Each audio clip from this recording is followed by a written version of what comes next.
3 ماہ میں پاکستان اور بھارت سمیت بہت سی جنگیں رکوائیں۔ یوکرین جنگ میری نہیں بائیڈن کی پیدا کردہ ہے۔ روس سے تیل درآمد کرنے والے ممالک پر جلد ٹیرف میں اضافے کا اعلان کریں گے۔ امریکی صدر ڈونلڈ ٹرمپ نے صاف صاف بتا دیا، کہا غزہ میں امداد کی فراہمی کے لیے کام کر رہے ہیں۔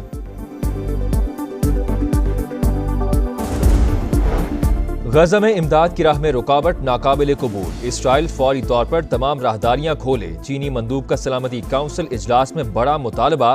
مسئلے کے 2 ریاستی حل پر زور، کہا 60,000 سے زائد شہری جاں بحق ہو چکے ہیں۔ انسانی صورتحال مزید بگڑ رہی ہے۔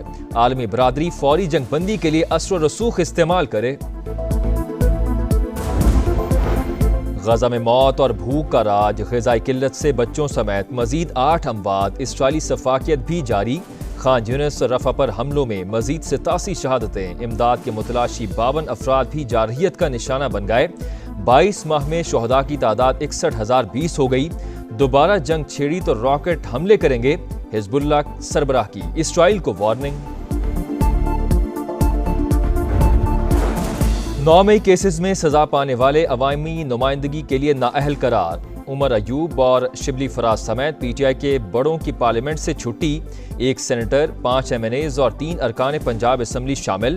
زرتاج گل، صاحبزادہ حامد رضا، رائے حیدر کھرل اور رائے حسن نواز کی نشست خالی۔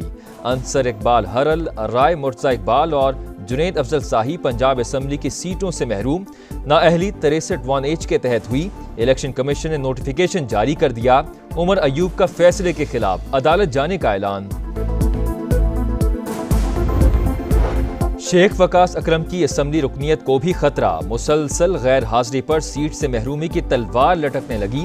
بغیر اطلاع 40 دن ایوان میں نہ آنے پر نوشین افتخار نے رکنیت ختم کرنے کی تحریک پیش کر دی۔ اسپیکر کی رولز کے مطابق کارروائی کی ہدایت۔ تحریک انصاف کے چیف وپ عامر ڈوگر نے اقدام سیاسی انتقام قرار دے دیا۔ پارلیمنٹ سے مؤثر آوازوں کو نکالا گیا تو ادارے کی وقت نہیں رہے گی۔ 9 مئی سیاہ دن تھا، دوبارہ نہیں ہونا چاہیے۔ آگے بڑھیں، جمہوریت کو بچانے کے لیے راستہ نکالا جائے۔ Chairman P T I barrister Gohar کا بونیر میں ریلی سے خطاب۔ حکومت کی اپوزیشن کو مذاکرات کی پیشکش۔ آئین میں 26ویں ترمیم ہوئی ہے تو کیا برائی ہے؟ تحفظات ہیں تو مل بیٹھ کر معاملات حل کرتے ہیں۔ وزیر قانون اعظم نذیر تارڑ کا قومی اسمبلی میں خطاب، کہا 108 ترامیم کا مسودہ لا اینڈ جسٹس کمیٹی میں پڑا ہے، اس پر بات کرتے ہیں، مسائل مذاکرات سے ہی حل ہوں گے۔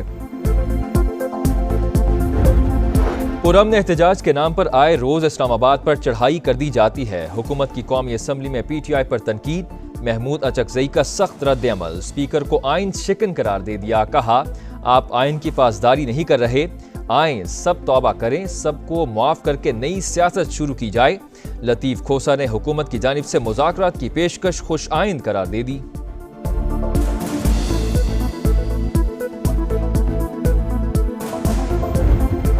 پی ٹی آئی کے احتجاج کی کال۔ پشاور میں علی امین گنڈا پور کی قیادت میں ریلی، بھرپور احتجاج شروع کر دیا۔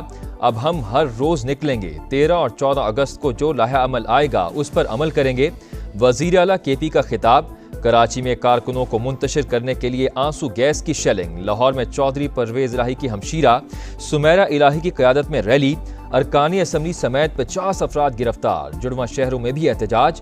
اڈیالہ جیل کے باہر سیکیورٹی سخت، بانی سے ملاقات کے لیے کوئی نہ پہنچ سکا۔ کوئٹہ سمیت بلوچستان کے مختلف شہروں میں بھی ہنگامہ آرائی۔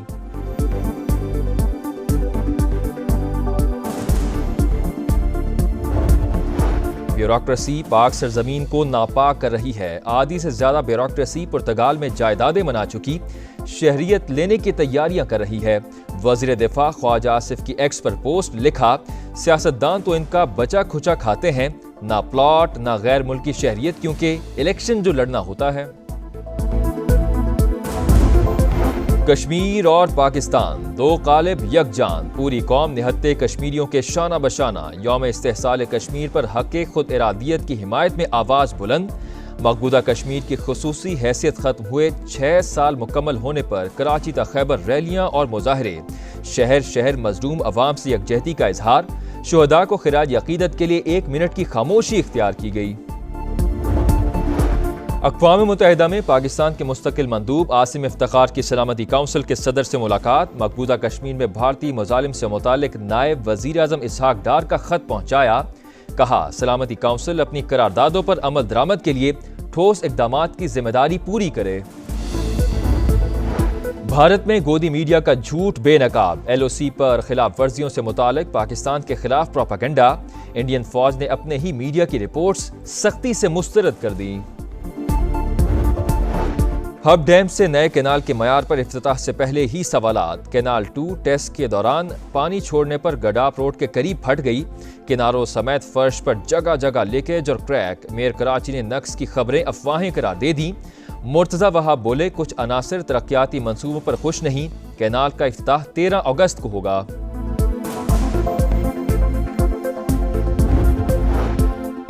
ملک میں پولیو کا ایک اور کیس سامنے آ گیا، لکی مروت کے علاقے سلیمان خیل میں 5 ماہ کے بچے میں وائرس کی تصدیق، رواں سال کیسز کی تعداد 19 ہو گئی۔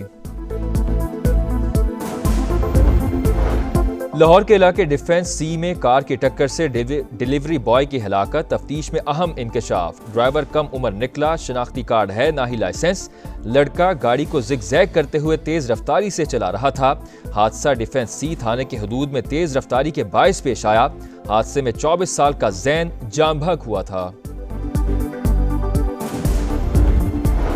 کراچی کے علاقے جمشید کوارٹرز میں گھر میں فائرنگ، ملزم نے والد اور بھائی کو قتل کر دیا، پولیس پر بھی گولیاں چلا دیں، اسلحے سمیت گرفتار، لانڈی برف ڈپو کے قریب فائرنگ کے واقعے میں ایک شخص جاں بحق۔